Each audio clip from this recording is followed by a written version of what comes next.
पाकिस्तानी खवातीन ब्यूटिशियंस के लिए सऊदी अरब में मुलाजमत और कारोबार का जबरदस्त मौका। इस मौके से फायदा उठाने के लिए दरखास्त फॉर्म की हतमी तारीख का ऐलान भी कर दिया गया है। अगर आप ब्यूटिशियन हैं और अपनी सलाहियतों को आलमी सतह पर मनवाना चाहती हैं, तो ये खबर आपके लिए है। पाकिस्तान की हुनरमंद खवातीन ब्यूटिशियंस के लिए सऊदी अरब में रोजगार का शानदार मौका सामने आया है, जहां न सिर्फ अच्छी तनख्वाह बल्कि मुफ्त रिहाइश, खाने का अलाउंस और दीगर सहूलियात भी दी जा रही हैं। ओवरसीज एम्प्लॉयमेंट कॉर्पोरेशन के जरिए ब्यूटिशियंस की सऊदी अरब में भर्ती का ऐलान किया गया है, जो निहायत खुशाइंद है। पाकिस्तान की वजारत बराए समंदर पार पाकिस्तानी तरक्की इंसानी वसाइल के एक ज़ीली इदारे ओवरसीज एम्प्लॉयमेंट कॉर्पोरेशन ने ऐलान किया है कि वो सऊदी अरब में एक मारूफ निजी फर्म के लिए हुनरमंद खवातीन ब्यूटिशियंस भर्ती कर रहा है। ये इकदाम पाकिस्तान और सऊदी अरब के देरीना इक्तिसादी ताल्लुकात को मजीद मजबूत बनाने की एक अहम कड़ी है, जहां पहले ही पाकिस्तान से बड़ी तादाद में डॉक्टर्स, इंजीनियर्स और टेक्नीशियंस खिदमात अंजाम दे रहे हैं।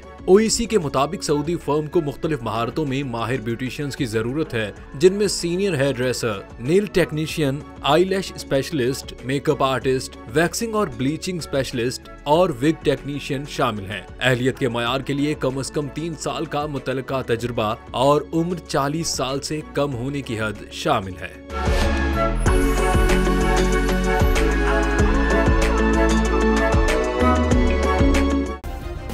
सब्सक्राइब करें और बेल दबाएं ताकि कोई खबर रह न जाए।